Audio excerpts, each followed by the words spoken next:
Bismillahirrahmanirrahim. Assalamualaikum warahmatullahi wabarakatuh. Kebawah Dulia Mahamulia Paduka Seri Baginda Sultan Haji Hassan Al-Bolkiah Mu'izzuddin Wad Daulah Ibni Almarhum Sultan Haji Omar Ali Saifuddin Sa'adul Khaliwaddin Sultan dan Di-Pertuan Negara Brunei Darussalam akan berangkat menghadiri the 29th Asia Pacific Economic Cooperation APEC Economic Leaders Meeting AELM pada 18 hingga 19 November 2022 di Bangkok, Thailand. Kebawah Dulia Mahamulia akan menyertai mesyuarat AELM yang bakal dipengerusikan oleh Tuan Yang Terutama Prayut Chan-o-cha, Perdana Menteri Thailand selaku pengerusi APEC bagi tahun 2022. Semasa AELM, ketua-ketua ekonomi dijangka menghadiri Royal Audience bersama His Majesty King Maha Vajiralongkorn Pravajira Chow Yu Hua, King of Thailand, dan Her Majesty Queen Sutida Bajra Suda Bima Lalakshana, dan juga menghadiri dialog dengan beberapa tetamu khas pengerusi His Royal Highness Prince Muhammad bin Salman bin Abdul Aziz Al Saud, Putra Mahkota dan Perdana Menteri Kerajaan Arab Saudi, dan Tuan Yang Terutama Emmanuel Macron, Presiden Republik Perancis. Ketua-ketua ekonomi juga akan mendengarkan pembentangan daripada Pengarah Urusan Dana Monetari Antarabangsa IMF mengenai 2022 Global Economic Outlook di salah satu sesi AELM.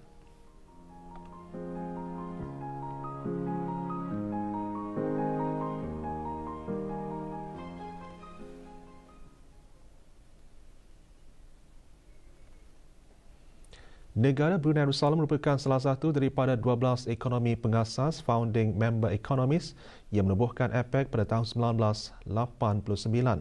APEC bermula sebagai satu forum informal di tahap pegawai-pegawai kanan dan menteri ahli ekonomi untuk membincangkan dan meningkatkan perdagangan dan kerjasama ekonomi di rantau Asia Pasifik. Sejak tahun 1993, mesyuarat AELM diadakan secara tahunan untuk meningkatkan visi strategik dan hala tuju bagi kerjasama di rantau tersebut. APEC yang kini terdiri daripada 21 ahli-ahli ekonomi merupakan sebuah platform bagi kerjasama untuk meluaskan dan mengembangkan pertumbuhan ekonomi, perdagangan dan pelaburan di rantau Asia Pasifik. Di bawah tema APEC 2022 iaitu Open, Connect, Balance, dalam meneruskan usaha mencapai pembangunan ekonomi yang lebih seimbang dan mampan pasca COVID-19, perbincangan akan menumpukan kepada mempermudahkan perdagangan dan pelaburan yang terbuka, menambah baik persekitaran perniagaan, memajukan integrasi ekonomi serantau, memulihkan kesaling hubungan dengan menyambung semula perjalanan rentas sempadan, menggiatkan semula sektor-sektor pelancongan dan perkhidmatan, memudah cara pergerakan perniagaan bisnes mobility dan meningkatkan pelaburan dalam keselamatan kesihatan serta memastikan matlamat ekonomi dicapai secara inklusif dan berdaya tahan.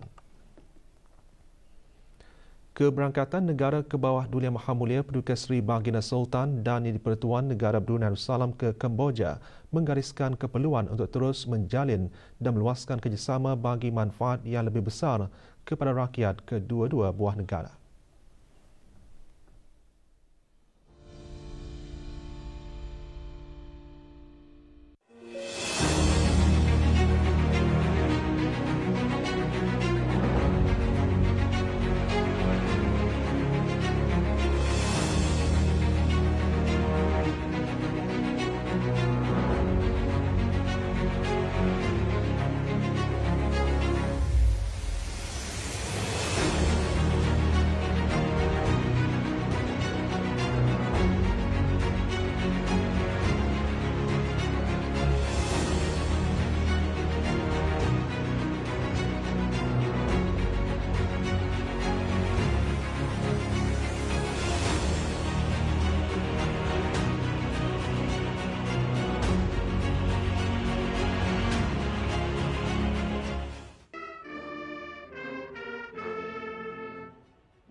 Gong ke-7 Song Semakum.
I'm confident that our shared ties will continue to thrive as we navigate these challenges together.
Norma baharu akibat pandemik COVID-19 dan peralihan kepada revolusi industri 4.0 telah mengubah lanskap keperluan tenaga kerja dari segi kecekapan dan kemahiran di seluruh dunia termasuk di negara Brunei Darussalam.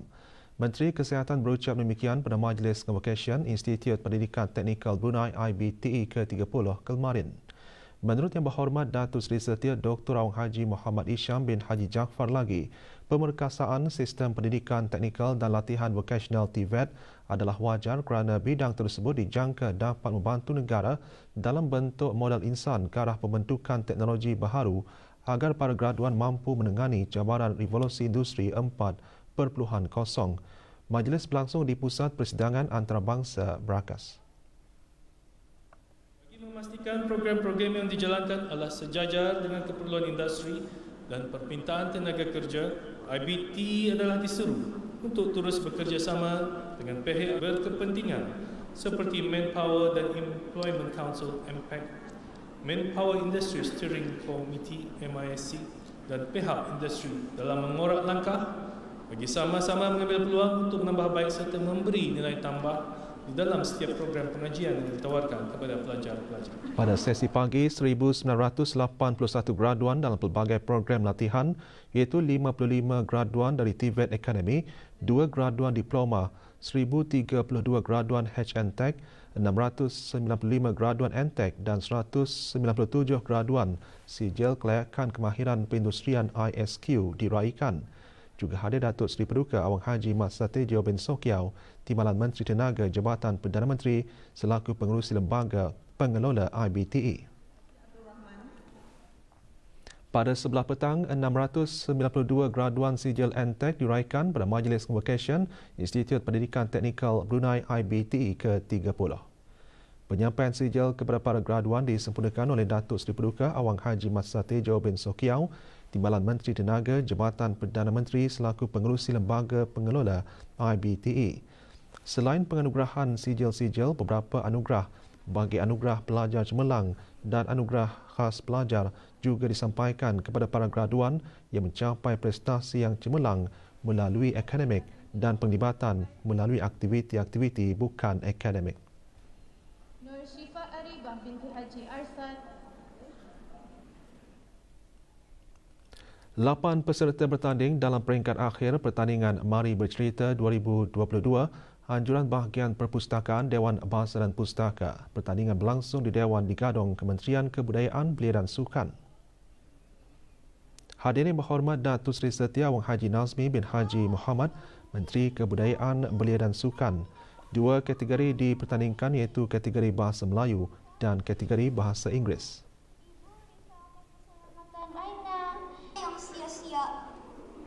Ayah maafkan Ryan.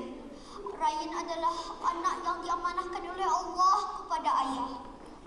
Awang Said Haris bin Said Rozman dari Sekolah Rendah Yayasan Sultan Haji Hassanal Bolkiah muncul juara dalam kategori Bahasa Melayu. Manakala Awang Muhammad Daniel Martin bin Awang Adris dari Sekolah Arab Sultan Haji Hassanal Bolkiah menjuarai kategori Bahasa Inggeris. Selain memupuk semangat membaca, pertandingan juga dihasrat dapat melatih kanak-kanak supaya berani berhadapan khalayak ramai dan menjadikan cerita sebagai sumber inspirasi, imajinasi dan kreativiti semasa menyampaikannya.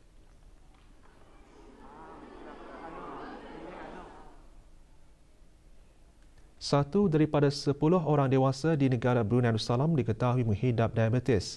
Secara global, kira-kira 1 daripada 2 orang dewasa tidak mengetahui hidup dengan diabetes.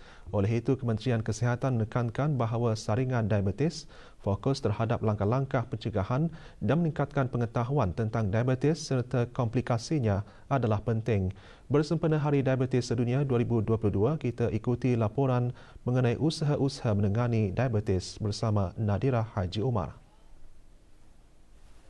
Antara usaha terbaharu yang dibuat Kerajaan ke bawah Duli Yang Maha Mulia melalui Kementerian Kesihatan dan agensi, institusi serta pertubuhan berkaitan ialah pengenalan pelbagai program kesihatan peruntukan fasiliti-fasiliti bagi penjagaan diabetes selaras dengan tema masa kini Hari Diabetes Sedunia iaitu akses kepada penjagaan diabetes.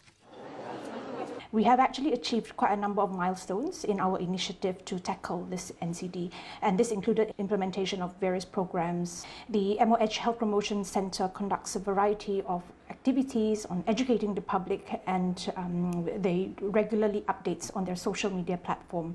There is also the National Physical Activity Guidelines. We have BN on the Move, and there is also the Bandarku Ceria to encourage more physical activity for the public. Kementerian Kesihatan dalam pada itu mengenal pasti beban mengenai diabetes dan peningkatan kes penyakit tidak berjangkit di negara ini. Pihak kementerian juga berusaha meningkatkan pendidikan bagi para profesional penjagaan kesihatan dan pesakit tentang diabetes dan cara menguruskannya. The Ministry of Health, in collaboration with Polytechnic Brunei, have actually set up a Level 5 diploma in health sciences for diabetes nurse educators. And this year, the first cohort of nurses successfully graduated from this program, which essentially provides the necessary skills and knowledge to provide comprehensive diabetes care for individuals with diabetes. Kementerian Kesihatan dengan kerjasama EVIT Technologies juga sedang menjalankan kajian pengurusan diabetes ke arah membantu individu yang menghidap type 2 diabetes dalam mengurus penjagaan diabetes. Kajian bertujuan menilai keberkesanan kaedah kawalan digital dalam penjagaan diabetes. Nadira Haji Umar untuk Berita RTB. 42 peserta bengkel kemahiran keibubapaan Islam Anjuran Pusat Kajian Fiqh Al-Usrah College Universiti Perguruan Agama Seri Begawan KUPSB menerima sijil masing-masing. Penyampaian sijil disempurnakan oleh Dr. Haji Adnan bin Haji Basar Rais KUPSB. Bengkel 2 hari ini disertai oleh pegawai dan kekitangan dari KUPSB dan jabatan-jabatan kerajaan. Bengkel diadakan ke arah memberikan pendedahan dan kemahiran tarbiyah kepada ibu bapa dan kanak-kanak menurut Al-Quran dan As-Sunnah. Selain itu, melahirkan ibu bapa yang berpengetahuan tinggi dan berkemahiran dalam mendidik anak-anak secara Islamik.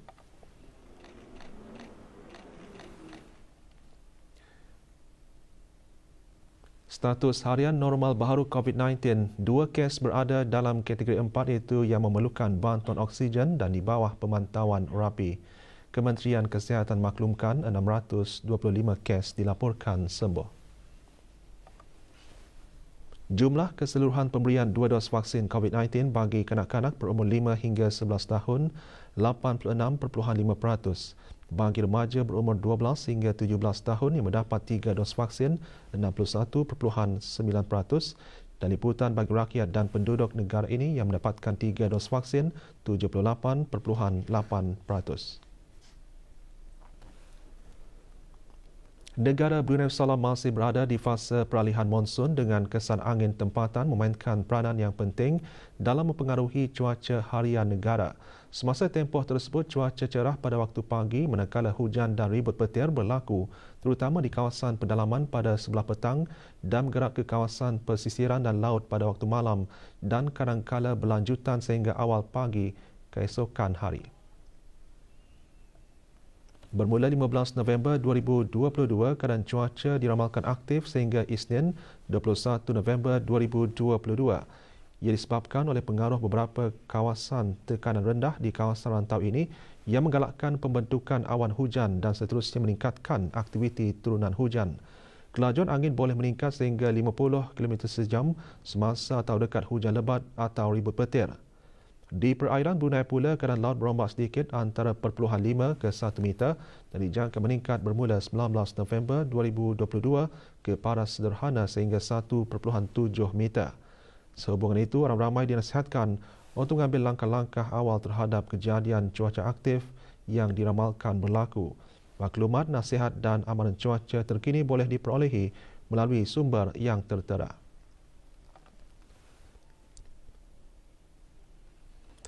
Sekolah Persediaan Arab Bandar Seri Begawan SPA-BSB kini mencecah 38 tahun penubuhannya dan 25 tahun di bawah pentadbiran sendiri. Bersempena dengan sambutan jubli peraknya, sekolah berkenaan kemarin mengadakan majlis doa kesyukuran.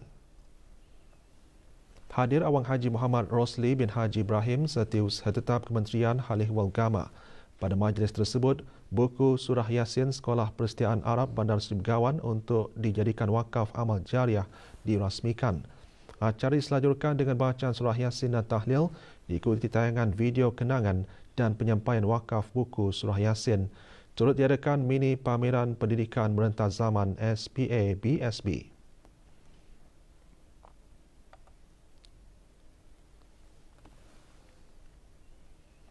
Dengan usia penubuhannya yang kini mencecah 38 tahun dan seiring dengan usianya 25 tahun di bawah pentadbiran sendiri, Sekolah Persediaan Arab Bandar Seri Begawan terus memainkan peranannya sebagai penyalur ilmu sesuai dengan visi dan misi sekolah.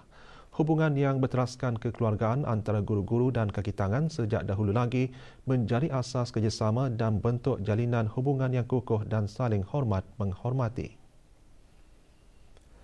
Sekolah ini berperanan menyalurkan ilmu pendidikan mata pelajaran bahasa Arab, agama dan umum secara bersepadu bagi peringkat rendah atas.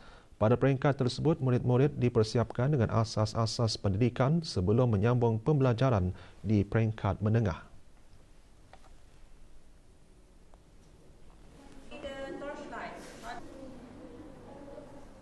Mula ditubuhkan pada tahun 1984 di bawah pentadbiran Sekolah Agama Arab Menengah Perempuan Raja Isi Perdana Damit yang diketuai oleh seorang guru. Kemudian pada tahun 1997, sekolah ini di bawah pentadbirannya sendiri yang diketuai oleh seorang guru besar sehingga sekarang. Sejak penubuhannya, pelbagai perkembangan dan pencapaian dicapai dari segi akademik dan pelajar. Berbekal visi perintis kecemerlangan dan pendidikan bersepadu dan berpegang pada misi memberikan asas pendidikan duniawi dan ukhrawi yang berkualiti untuk berbakti kepada agama, bangsa dan negara melalui sistem pendidikan negara abad ke-21, Sekolah Persediaan Arab Bandar Seri Begawan mempunyai keyakinan dalam menuju ke arah kecemerlangan.